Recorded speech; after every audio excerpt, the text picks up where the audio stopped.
Olá você telespectadora, olá você telespectador da Cultura. A partir de agora você acompanha a edição desta quarta-feira do Opinião Litoral. Vão comentar, analisar as notícias com você a Procuradora-Geral do município de Santos, a advogada Renata Arraes, e o médico Benjamin Lopes Rodrigues. Benjamin Rodrigues Lopes, eu inverti o sobrenome.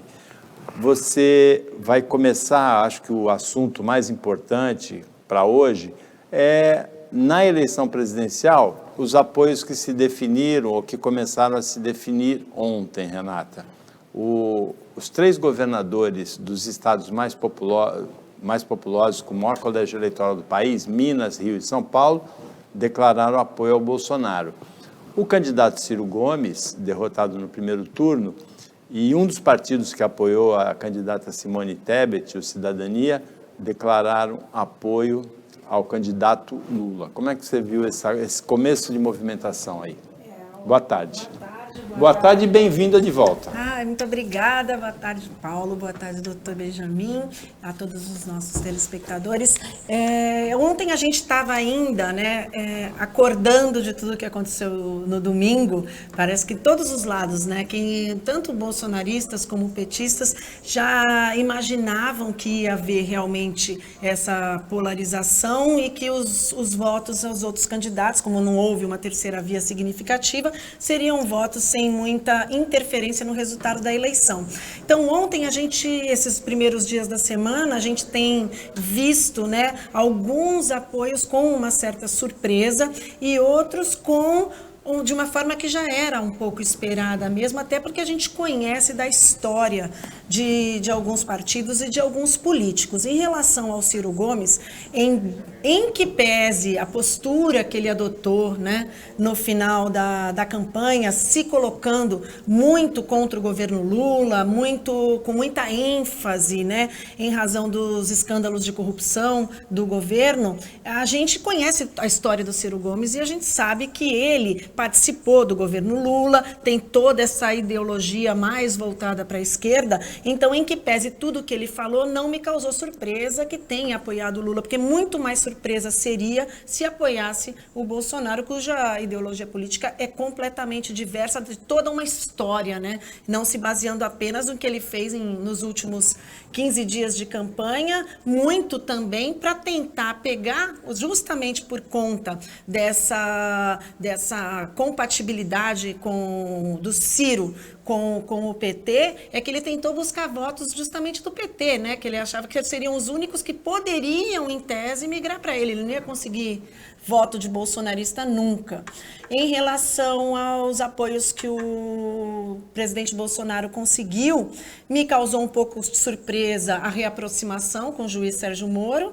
É surpresa por ele ter se reaproximado do Bolsonaro, mas não é surpresa que se coloque como oposição ao governo Lula, que eu acho que é isso que muitos dos apoiadores e até dos brasileiros, dos eleitores, fizeram nessas eleições. Não tinham vontade de votar nem em Bolsonaro e nem em Lula. Então, muita gente acabou optando por aquele que você tem menos ojeriza, aquilo que você considera menos mal para o país. Acredito que foi essa a postura do Sérgio Moro.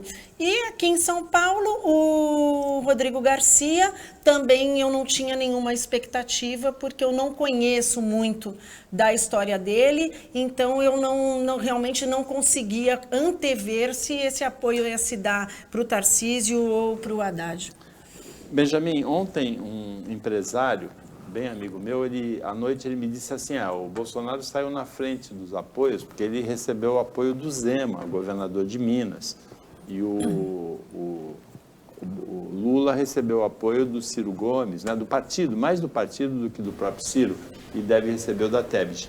Eu falei, isso é relativo, porque o eleitor do Zema, no primeiro turno, ele já optou entre Jair Bolsonaro e Lula. Eles tiveram 90% dos votos em Minas, então 90% dos eleitores do Zema já fizeram uma opção no primeiro turno. O eleitor da Simone Tebet e do Ciro Gomes, esse não fez uma opção entre Jair Bolsonaro e Lula no primeiro turno. Então, talvez seja mais importante, é difícil de saber, porque o Zema também pode reverter votos do Lula para o Bolsonaro em Minas. Mas, em princípio, assim, parece mais importante o apoio dos candidatos derrotados, não é? Bom dia, boa tarde, boa noite para quem nos vê à noite. Paulo, eu vou começar esse meu comentário de hoje me lembrando de uma pessoa que para mim sempre paira no ar neste programa, que era o grande Gastone Rigg. E eu aprendi quando eu era criança, assistindo você, Gastone, que não está hoje em algum lugar do universo, que é muito difícil você transferir votos. O voto é pessoal, vírgula. Uma pessoa neste país consegue transferir votos, Jair Messias Bolsonaro. Essa eleição mostrou muito claramente em quem ele postou o dedo para os cargos proporcionais e até para o Senado ganhar a eleição. O ex-presidente Lula também faz um esforço com isso, mas no nível que o Bolsonaro fez é alguma coisa que vai ser estudada, assim, tanto para quem ele ajuda quanto para quem ele não ajuda. A exceção é o Sérgio Moro. O Sérgio Moro, ele conseguiu ser, em alguns momentos no Brasil, uma unanimidade nacional. Era o super-herói. Depois, ele virou uma outra unanimidade. Bolsonaristas e lulistas o odiavam. Agora, acho que ele perde um momento de ter ficado calado. Ele deveria ficar isento, porque ele faz acusações fortes ao Bolsonaro, por isso ele sai da equipe de governo. Ao outro candidato, ele foi o juiz julgado como sendo parcial. Faz muito mal a biografia. Também, e aí eu começo com uma pequena provocação ao nosso âncora, ao grande jornalista Paulo Schiff, que chamava sempre, durante essa campanha, ele sempre me chamou a atenção do Dória. Porque o Dória, queira ou não queira, era o pai da vacina. E hoje, o Dória foi o candidato mais disputado para que não indicasse voto. Ninguém queria receber o apoio do Dória. E ele opta pelo silêncio tucano. Quanto aos governadores, a gente acha que não tem muita influência, porque como o Paulo mesmo falou, o povo de Minas Gerais, o povo do Rio de Janeiro, o povo de São Paulo já fez essa opção. Hoje no Brasil, a opção foi feita. Poucas pessoas têm essa margem de mobilidade. Talvez o eleitorado que votou em Simone Tebet seja esta reserva. A gente precisa lembrar que o que faltou para o Lula foi 1,5%, algo em torno disso, para fechar a conta no primeiro turno. Por isso que o apoio do Ciro Gomes é um apoio bem-vindo, mas é um apoio tardio.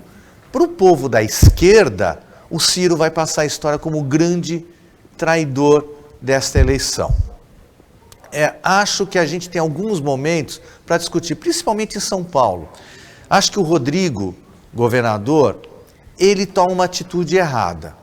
Conta-se nos bastidores que esta decisão é influenciada pela condenação do seu irmão, que teria sido dada no governo do Haddad. Por isso que ele não apoiaria nem Haddad, nem Lula por opção. Mas ele enfrenta um problema terrível para terminar este mandato. Vários secretários, entre eles o Rodrigo Maia, dizem que não concordam com a decisão, e o Rodrigo Maia, inclusive, é demissionário. Hoje é um dia fundamental. Hoje, para quem acredita em pesquisas, deve sair a primeira pesquisa do IPEC, segundo turno. E nós vamos ver o retrato desse país. Um país dividido, literalmente ao meio, em que os detalhes farão a diferença. Já começamos com a guerra suja, satanismo versus maçonaria. Espero que a gente gaste este tempo para discutir o Brasil e discutir soluções. Os tucanos, o PSDB liberou os filiados para apoiarem quem quiser no segundo turno. Os tucanos históricos, como José Serra, bandearam para o lado do Lula. O Fernando Henrique deve anunciar apoio ao Lula. O Serra anunciou um voto Frankenstein, que ele vota em São Paulo, né? Lula para presidente, Tarcísio para governador. E o Moro e o Dallagnol, da Lava Jato, declararam apoio ao Bolsonaro. O Dória tomou uma posição interessante. O Dória disse que no segundo turno vota nulo, como também a Soraya Tronic. Renata, o Ministério da Justiça da Itália pediu a extradição do ex-jogador Robinho, ídolo da torcida do Santos, jogador da seleção brasileira, condenado por estupro na Itália. A chance dele ser extraditado é nula? Eu acredito que sim.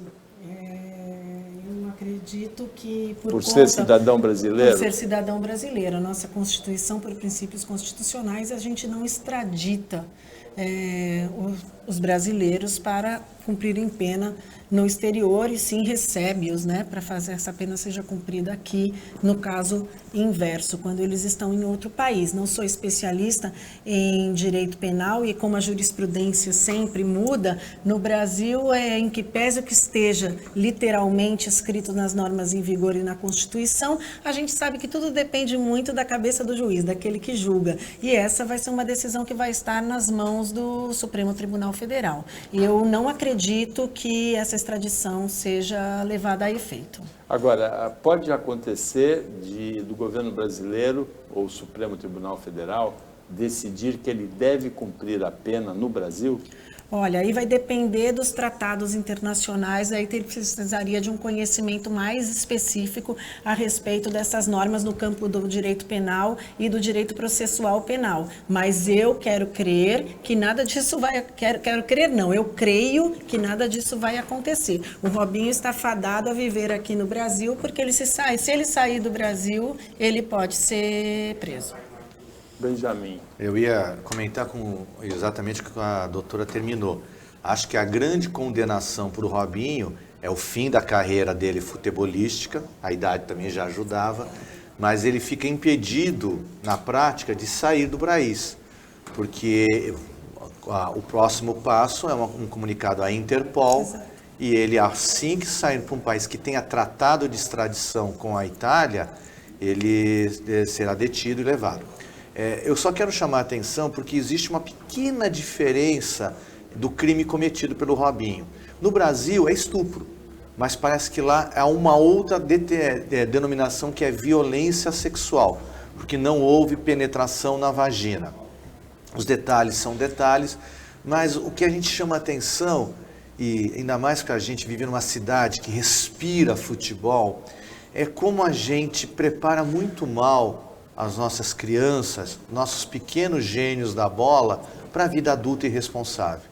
O Robinho é apenas a cereja no bolo de uma geração de pessoas que cometem violência sexual pelo deslumbre do poder.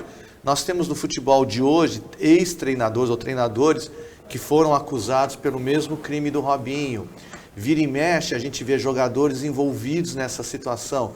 Quero lembrar o processo que o Neymar não foi julgado, porque foi indeferido, mas que envolvia uma denúncia sobre isso, e quantas outras. Os nossos adolescentes que vão para o esporte, assim como para o mundo da música, de uma hora para outra recebem o poder do dinheiro na mão. E se não tem a estrutura familiar muito forte, a gente acaba vendo eles sendo vítimas e destruindo a carreira. Agora, Benjamin, você citou a Guerra Santa aí do começo da campanha presidencial do segundo turno, um vídeo, é fake news, né? Uma notícia inventada, associa o ex-presidente Lula ao satanismo. E do lado do Lula também se ressuscitou um vídeo antigo do Bolsonaro dando uma palestra numa loja maçônica, a primeira-dama ainda comparecendo a um casamento, numa loja maçônica. É interessante porque o Estado brasileiro é laico, não é? Na verdade, a religião não teria que se envolver nessas questões políticas, mas a gente vê, o Lula é do aborto, como se o presidente da República tivesse algum poder de decidir sobre isso. Não tem poder nenhum. Quem pode decidir sobre aborto é o Congresso e quem pode tomar decisões é o Judiciário, né? Mas essas questões religiosas, cristão, família, aborto, estão muito presentes, né, nessa eleição, nessa campanha. Eu vou discordar hoje do Paulo, acho que eu acordei de mau humor com ele, assim, eu não chamaria de guerra santa. Eu acho que santo é um adjetivo que não cabe, é uma guerra maldita mesmo. Eu acho que nós estamos naquela brincadeira de escola, que é dedo no olho, chute nas partes baixas do corpo. A gente gosta de política com P maiúsculo, mas nesta campanha nós vimos que a pauta de costumes ganhou muito a força em detrimento da discussão de ideias. Nós paramos de discutir projetos para a economia, projetos para a saúde, projetos para moradia popular. Ninguém falou sobre isso em nenhum momento. O segundo turno, já que existe, é o momento para isso. Os vídeos, esse do Satã até foi engraçado, porque o rapaz que apareceu dizendo que era discípulo do Satã, que apoiaria o Lula, deu uma entrevista há pouco tempo num podcast dizendo que apoiava o Bolsonaro. O Bolsonaro deu uma palestra na loja maçônica, por isso ele agora já é um bode do demônio. Eu não sou maçom, eu tenho amigos maçons, eu conheço pessoas de Umbanda, pessoas boas de todas as religiões. Não me interessa isso. Me interessa quem vai resolver o problema, quem tem empatia, quem pensa o país com um P de política maior, quem consegue agregar e quem conseguirá o grande desafio, que é costurar um país dividido ao meio. Desde a eleição em que a Dilma ganhou do Aécio Neves, a gente não consegue ter um momento de paz no país. Hoje, quando eu chegava aqui para gravar o jornal Opinião, Paulo, eu encontrei com um amigo meu que entrava no mesmo prédio, a gente grava aqui na cidade, e ele me perguntava se eu ia na reunião do meu grupo de igreja, que se reúne uma vez por mês para fazer obras beneméritas. Eu falei, não vou. Não vou porque lá tem bolsonaristas e eu não quero brigar com eles. Como isso entrou até nos grupos de amizade? Assim, não me interessa em quem você vota, se você vota consciente, mas vote consciente. E vamos discutir projetos para esse país. Temos alguma coisa em torno de 20 dias para a gente repensar o país. Como o Paulo disse, pautas viáveis. Aborto não é uma decisão do presidente. Não é uma decisão nem que o Supremo deveria ter. É uma decisão que os legisladores, ouvindo a população e os profissionais de saúde, deveriam tomar. Assim como liberação de drogas, porte de armas. Nós queremos saber como é que vamos gerar 10 milhões de empregos. Na verdade, mesmo nessa questão do aborto, Renato, o que a gente precisa, que é o grande problema do país, é a educação, né? O aborto pode ser proibido. A jovem, a mulher que quer fazer o aborto, ela faz o aborto numa clínica clandestina, muitas vezes ela tem uma infecção, ela muitas vezes morre até em função disso, né? Exatamente. A gente precisa levar isso em consideração também. Isso na verdade, permeia, né, todo o nosso sistema em todos os aspectos que a gente vê. A gente sempre que tem um problema relativo à criminalidade, a gente sempre volta para discutir o quê? Educação. Porque a falta da educação prestada de forma adequada pelo poder público é que traz esse desconhecimento e essa possibilidade de que essas meninas que se levam ao aborto clandestino, elas tenham a possibilidade de prevenir a gravidez. Eu entendo que essa questão dessa guerra santa ou satânica maldita que está acontecendo, ela pouco influencia na decisão do brasileiro. Na verdade, ela alimenta uma guerra de torcidas. Quem é bolsonarista? Eu não acredito que uma pessoa que esteja indecisa, que tenha votado no Ciro Gomes, tenha votado na Simone Tebet, ou mesmo que tenha anulado o voto, tenha votado em branco num primeiro turno, ela vai escolher entre Lula ou Bolsonaro por conta desses vídeos. Eu acho que ela alimenta muito mais essa guerra de torcidas entre bolsonaristas e petistas que hoje inflama o país. Então, acho que faz muito pouca diferença. Primeiro porque eu também não vejo, aí é uma visão minha, problema nenhum em que um candidato que seja evangélico ou católico ou bandista ou mesmo maçom, ele atinja outros nichos de religião, não por conta da religião, mas por conta daquilo que ele apresenta. E eu gostaria, né, que um dia nós tivéssemos um povo educado e politizado bastante para que eu soubesse separar. Se eu tenho um bom político que tem projetos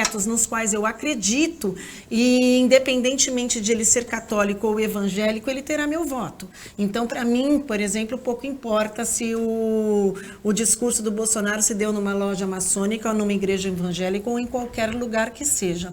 Em relação ao aborto, nós temos a legislação aplicável hoje, que se veda o aborto, tem as hipóteses em que ele é permitido de violência sexual, e nesses casos a gente vai precisar do Supremo só em última hipótese, no caso em que houver discussão inflamada sobre o assunto, mas cabe aos nossos integrantes do Poder Judiciário decidir de acordo com as normas em vigor. Caso queira se mudar, não é realmente com o presidente que tem que se discutir, mas sim com os deputados e senadores que a gente elegeu. Congresso, deputados e senadores fazem a lei sobre o aborto, né? Sobre a permissão, a autorização, a proibição do aborto.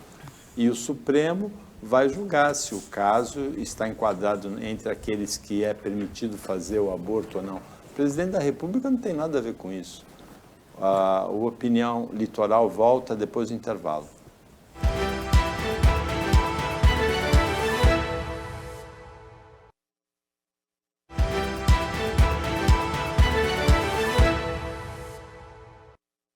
Voltando com a Opinião Litoral desta quarta-feira, a Renata Reis e o Benjamin Rodrigues Lopes comentam as notícias com você. Benjamin, você já tem um comentário pronto, gravado, sobre mais uma apreensão de 0,5 tonelada de cocaína no Porto de Santos? Ponha o que você já gravou anteriormente ou você quer fazer um comentário novo? Tem um comentário novo. Eu queria chamar a atenção, e eu vou começar a fazer uma pequena estatística disso, da criatividade do traficante brasileiro. Porque eu acho que a gente tem que pensar, porque eles escondem as drogas em qualquer tipo de carga. E são as cargas mais esdrúxulas.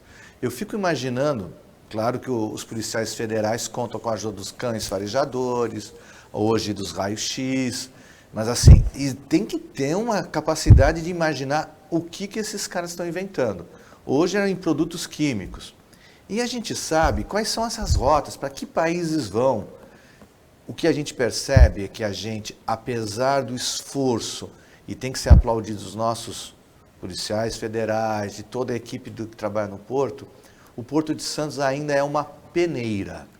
500 quilos, e eu comento isso, e agora sim vale o comentário, representam a ponta do iceberg. Em nenhum momento a gente noticia que existe uma crise de desabastecimento de cocaína, de maconha, nas cidades estrangeiras ou brasileiras, porque a droga continua saindo. É o momento da gente repensar a nossa política de drogas. A gente sabe que liberar não é a solução, proibir também não é. Fazer sempre a mesma coisa errando, continuaremos errando sempre.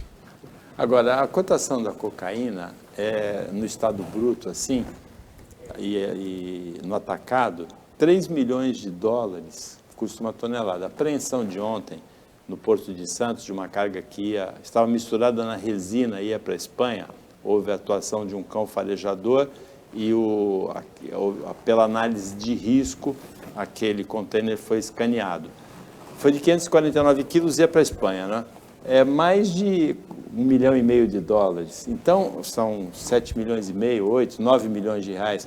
Então, é tanto dinheiro que os profissionais mais competentes, lógico, a criatividade vai no limite, vai se inventar 1000 maneiras de exportar a cocaína, né? É muito dinheiro envolvido. A gente sempre sabe que a inteligência humana, ela é capaz de, quando aliada à criatividade, ela pode ir muito longe.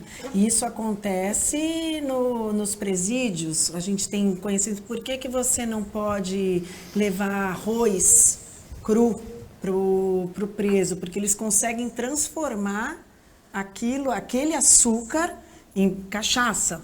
Então, assim, eles têm realmente uma engenhosidade e uma criatividade para criar mecanismos de cometimento de crimes, e principalmente aqui no caso do que a gente está falando, da exportação de drogas, que nós vamos sempre nos surpreender. E como a gente fala, é só a ponta do iceberg, é só uma faísca, né, dentro de todo o universo que isso representa. Então a gente imagina o quão atrativo é esse ramo criminoso de atividade. Estamos aí com um problema que não envolve só, como a gente sempre comenta aqui, fiscalização e segurança pública, mas algo que vem muito lá para trás, e quando se fala também em educação, se envolve também a educação do povo brasileiro, daqueles que ingressam no serviço público, tanto com todo respeito ao trabalho desenvolvido, muitas vezes glorioso, da Polícia Federal, de todos os órgãos de fiscalização, mas a gente também não pode ser hipócrita, e a gente sabe que para isso acontecer de verdade, tanto que acontece no nosso sistema penitenciário como acontece no Porto, a gente tem normalmente pessoas diretamente ligadas, né, ao funcionamento do Porto, ou até a própria fiscalização, que acabam por permitir que essa atividade permaneça em execução durante longo tempo, e é muito difícil com a quantidade daquilo que se exporta, com a quantidade daquilo que o Porto de Santos movimenta, realmente não tem a menor condição de você fiscalizar toda a carga. Então o trabalho tem que ser muito, muito antes disso para poder conseguir coibir o tráfico. O Benjamin tocou num ponto interessante. Ninguém sabe de desabastecimento na Europa de cocaína. E toda a cocaína que vai daqui da América do Sul para a Europa, uma boa parte passa pelo Porto de Santos. Então, continua passando, apesar dessas apreensões.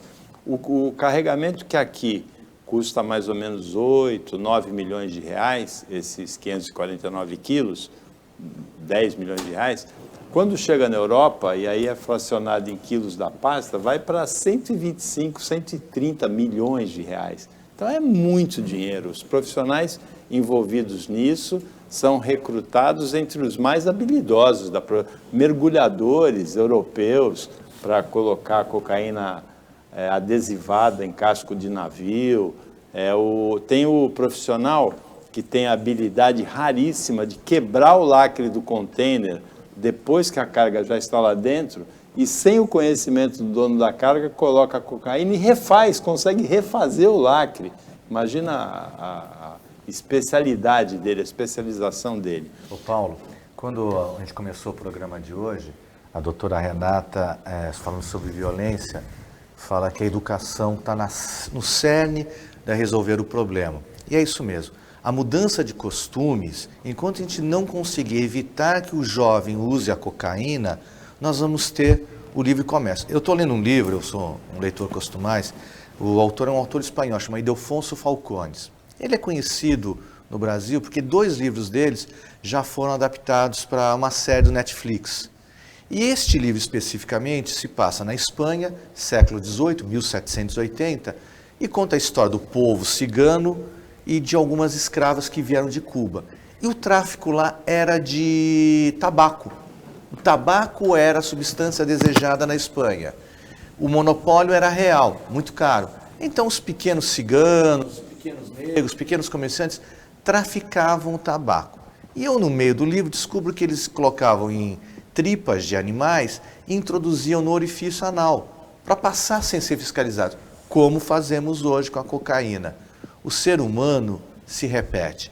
Enquanto houver o desejo da substância, por mais que a gente proíba, e o dinheiro pesando muito alto, a gente consegue burlar. O grande problema é que esse dinheiro que o Paulo faz a conta tão bem, ele deslumbra o pequeno morador da favela que não tem perspectiva econômica de sobrevida. No Brasil, nos tempos de hoje, o jovem ou vai ser cantor de rap ou jogador de futebol. Senão ele vira desempregado, ele vira escravo do tráfico, um pequeno passarinho nessa engrenagem.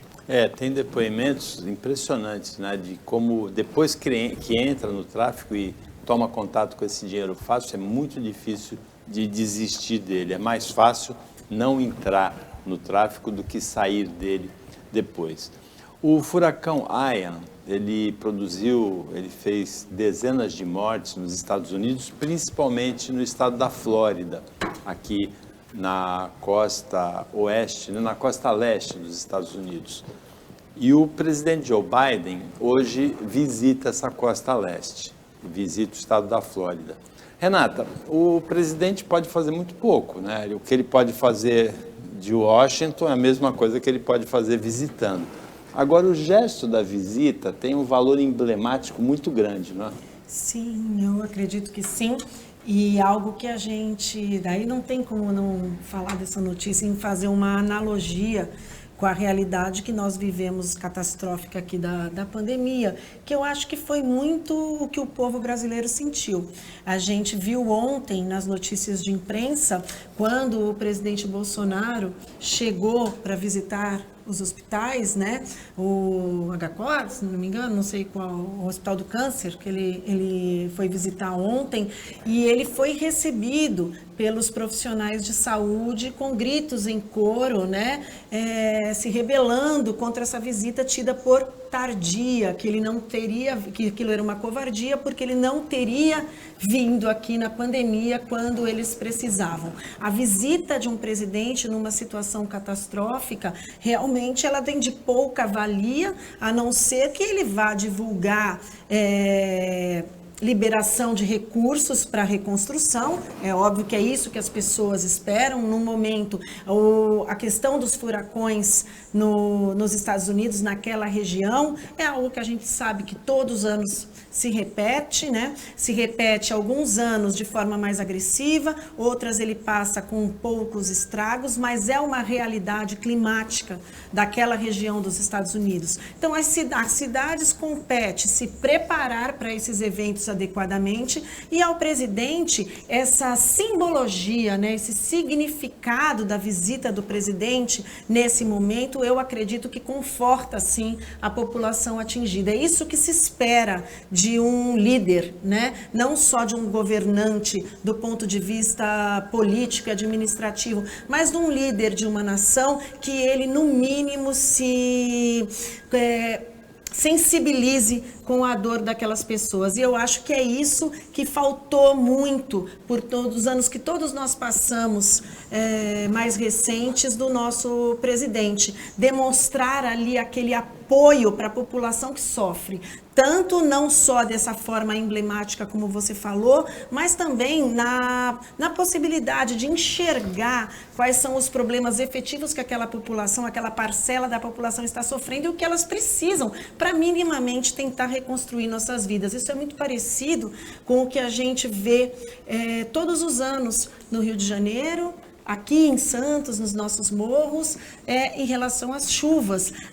Eu que trabalho na Prefeitura de Santos e tenho uma realidade muito ligada, vejo como acontecem as coisas nas épocas de chuva, as pessoas talvez imaginem que nada é feito. Há governos que muito fazem sim pelos morros para evitar as consequências desses períodos chuvosos. Às vezes a natureza surpreende e vem mais forte, mais poderosa do que se imaginava, mas o poder público também tem muita dificuldade para retirar aquelas pessoas que muitas vezes no Brasil, acho que diferente dos Estados Unidos, que estão em situação irregular, em situação perigosa ali, de iminente perigo de desabamento, e não tem para onde ir e muitas vezes permanecem naqueles locais. Então, a vinda do chefe do executivo, nesse momento, eu pude ver isso aqui quando aconteceu em 2020, as chuvas, aquelas chuvas catastróficas aqui na nossa região. Eu acho que ela é importante sim, porque é esse o papel de um governante que governa para a população. E o que vale para o governante, para o presidente, vale para nós também, não é, Benjamin? É muito importante a manifestação de solidariedade diante da dor, da dificuldade do outro, não é? Acho que você colocou a palavra perfeita, solidariedade. O primo irmão dela é a empatia. Eu estava me lembrando, Paulo e Renato, se vocês me permitirem, eu tenho uma grande amiga minha, que ela foi prefeita de uma das cidades aqui da região. E lá tem um bairro, Água Fria, que sempre alaga. No governo dela, houve uma enchente monstruosa. O bairro ficou praticamente submerso. E ela, mulher, prefeita da cidade, levava colchões, passou a noite e a madrugada inteira lá. E eu chegava para ela, mas, prefeita, outras pessoas podem fazer isso. E ela me dizia, é o meu povo, eles estão sofrendo. Eu quero minimamente minimizar esse sofrimento. O presidente da República, talvez com uma caneta na mão, e ele adora uma caneta Bic, ele possa distribuir recursos, possa mandar o exército, mas a gente quer mais do que isso. A gente quer que ele se importe. A gente quer olhar nos olhos da pessoa e dizer, olha, eu não estou sozinho. Ele está aqui. Ele mostrou solidariedade.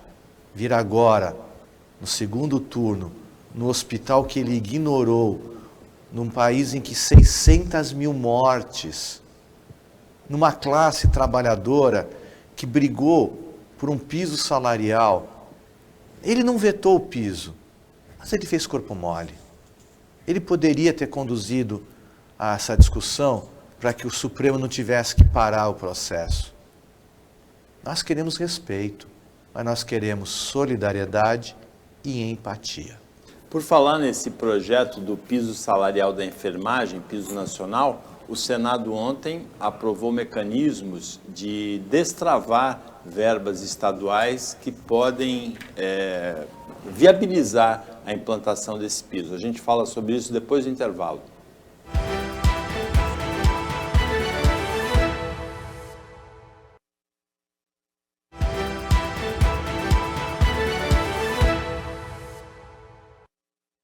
Voltando com Opinião Litoral, agora é o último bloco, a advogada Renata Arraes, procuradora-geral da Prefeitura de Santos, o médico Benjamin Rodrigues Lopes estão comentando, analisando as notícias com você. Benjamin, você citou no último bloco o piso salarial da enfermagem, que foi aprovado, mas que foi suspenso, adiado pelo Supremo Tribunal Federal, numa ação de estados e municípios que entenderam que não conseguiriam viabilizar aquele pagamento.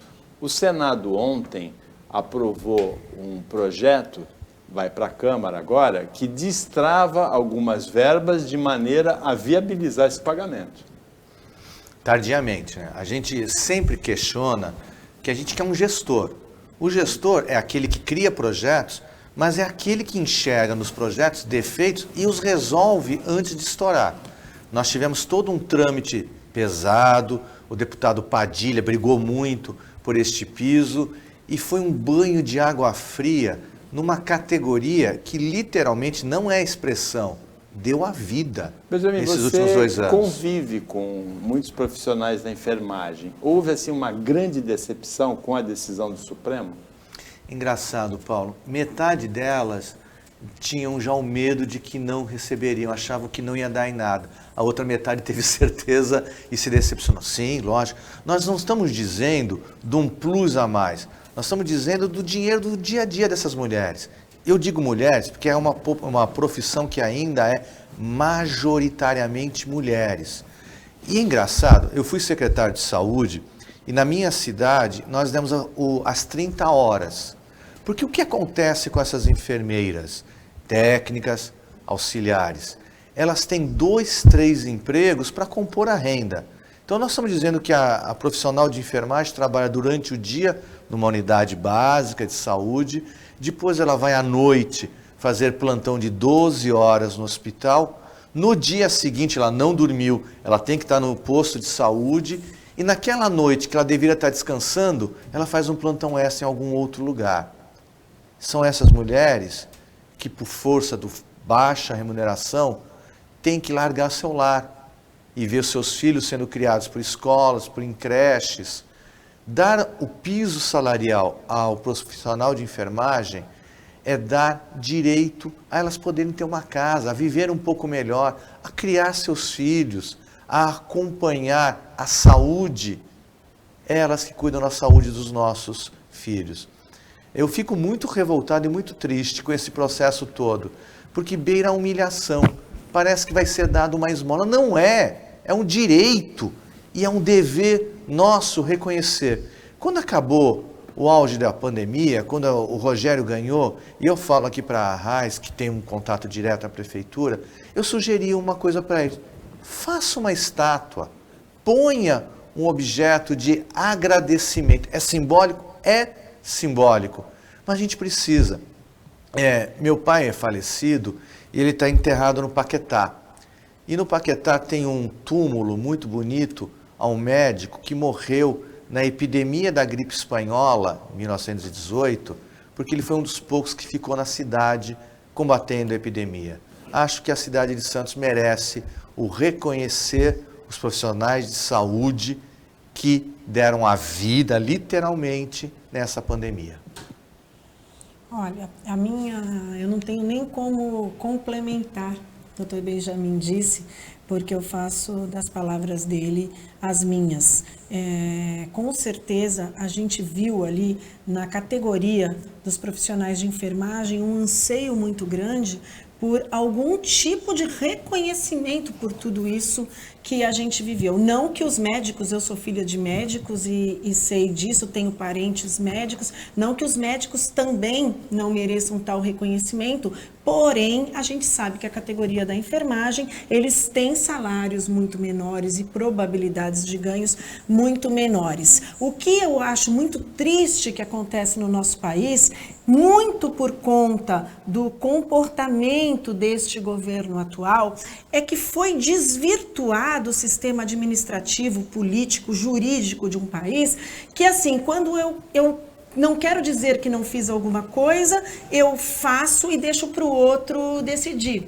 E daí eu tiro ali meu corpo fora e muita coisa nesse campo foi decidido dessa forma. Então os congressistas votaram a favor, nossos deputados e senadores a favor do piso, porque a gente sabe que quando eles não votam a favor do piso, você tem ali no dia seguinte a lista, né, circulando na internet, como se aquele deputado fosse o algoz da categoria da enfermagem, quando muitas vezes não é.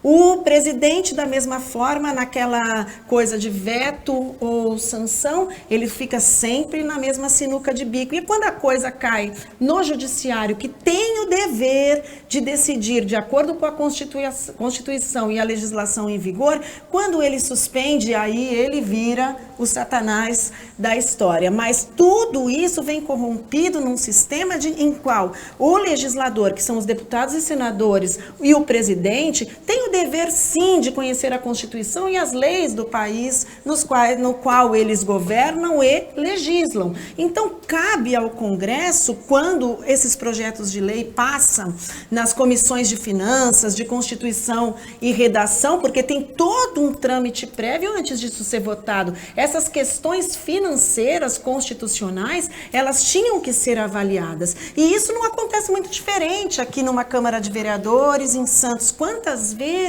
eu recebo projetos de lei aprovados pela Câmara, muito bons, de conteúdo muito relevantes para a cidade, para alguns nichos da população, só que eu sou obrigada a opinar pelo veto, porque ali tem uma inconstitucionalidade, porque ali tem uma criação de despesa por um vereador, que ele não pode criar uma despesa para o executivo sem indicar de onde virá aquele dinheiro. É o que justamente aconteceu. Eu acredito que, embora toda a celeuma que ocorreu e o ministro Barroso, ao final das contas, virou o inimigo número 1 da enfermagem, ele, na verdade, acabou servindo de bode expiatório para todo esse sistema, porque ele não poderia decidir diferente de acordo com a Constituição e as leis. E agora que se tenha um movimento de quem realmente deveria ter feito lá atrás para poder passar um projeto de lei com condições de viabilidade e de execução financeira.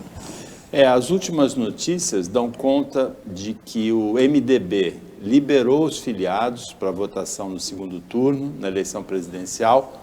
O governador do Distrito Federal, reeleito, Ibanez, ele anunciou o apoio apaixonado, de coração, né, ao Bolsonaro. O governador do Pará, reeleito também do MDB, Helder Barbalho, declarou, do outro lado, apoio ao Lula. A Simone Tebet deve declarar o voto e o apoio ao Lula hoje. Ela já foi criticada no discurso do Ibanez Rocha e a intensidade do apoio dela depende do comprometimento do Lula em incorporar algumas propostas de governo dela, a proposta de governo do PT, da federação. O ex-presidente Fernando Henrique Cardoso anunciou apoio ao Lula. Benjamin. Eu acho que a postura do Fernando Henrique é uma postura extremamente coerente com o que ele falou durante a campanha. Acho que a Simone Tebet também é uma postura coerente. Os governadores que estão se posicionando muitos deles são do partido do Bolsonaro ou apoiaram já o Lula no primeiro turno. Eu acho que o mapa está montado mesmo. Essas pessoas, talvez a Simone é quem tenha mais poder de influência nessa decisão. O que a gente sabe é que agora a vela da terceira via foi apagada. O Brasil comporta, neste momento, uma discussão de sim ou não, branco ou preto, claro, escuro, seja do lado que você estiver dessa divisão. Então não há espaços para as pessoas não opinarem, porque nós temos, de fato, em 20 dias, uma decisão a tomar. Essa decisão influenciará os nossos destinos como nação, a nossa situação no mundo, mas principalmente no bolso do povo. A gente sabe que hoje o povo está votando com o seu bolso, muito mais do que outras coisas. Qual é a perspectiva? Quem vai cuidar da gente? Quem vai construir caminhos de desenvolvimento? Volto a dizer, hoje deve sair, quem ver à noite já saberá o resultado da primeira pesquisa, que vai mostrar como é que a situação caminha. O que eu quero crer e quero torcer é para que a gente, volta a dizer, tenha a capacidade de discutir projetos de governo. Renata? Olha, a gente espera da Simone Tebet hoje esse posicionamento e acho importante essa questão realmente da exigência, né, dessa troca de apoio pela incorporação de propostas. E isso sim é uma negociação política que faz efeito para a população, porque aqueles que votaram na Simone Tebet não vão apoiar o Lula, votar no Lula ou no Bolsonaro, porque ela simplesmente disse que o está apoiando. Eu acho que aquele eleitor mais consciente, que tem uma identificação com a candidata e conhece alguma coisa do que ela se propõe a fazer, ele se sente também acolhido por aquele candidato que venha incorporar isso. Isso é a verdadeira essência da conjugação, né, de esforços num segundo turno para eleger alguém. É como o senhor disse, costurar, né, o sistema para que a gente consiga ter um presidente que realmente governe para a população e seja eleito por uma maioria realmente consciente das suas propostas e não por conta de fake news ou vídeos mirabolantes que circulam na internet. A Renata chama atenção por um detalhe muito importante, né? O apoio condicionado à incorporação de propostas. A Simone Tebet, que se consolidou como nome nacional nessa campanha, sai ainda melhor se ela declarar apoio com negociação de propostas. O governador de Minas, Romeu Zema, o Marcelo Pavão, que é comentarista aqui nas quintas-feiras, ele definiu muito bem o movimento do Zema. O Zema se colocou como candidato a presidente da República em 2026. Se o Bolsonaro ganhar, ele pode ser o candidato apoiado pelo Bolsonaro. Ele está apoiando o Bolsonaro agora. Se o Lula ganhar, ele se viabiliza também como candidato de oposição ao Lula. A Simone Tebet e o Romeu Zema, eles se posicionam em relação à eleição presidencial de 2026. A Solange Freitas participou ontem aqui, deputada eleita, e ela falou que quando ela era jornalista, ela não entendia muito essa história de acabou uma eleição, começa outra. Mas agora, como política, ela entende. Acabou uma eleição, começa outra. Começaram as eleições municipais de 2024 e começou também para Simone Tebet e para o Romeu Zema a eleição presidencial de 2026. O Opinião Litoral volta amanhã. A gente agradece a Renata e o Benjamin pela participação como comentaristas hoje, agradece o trabalho da equipe técnica e de jornalismo do Sistema Costa Norte e agradece a você que acompanhou a gente mais essa edição. Até amanhã.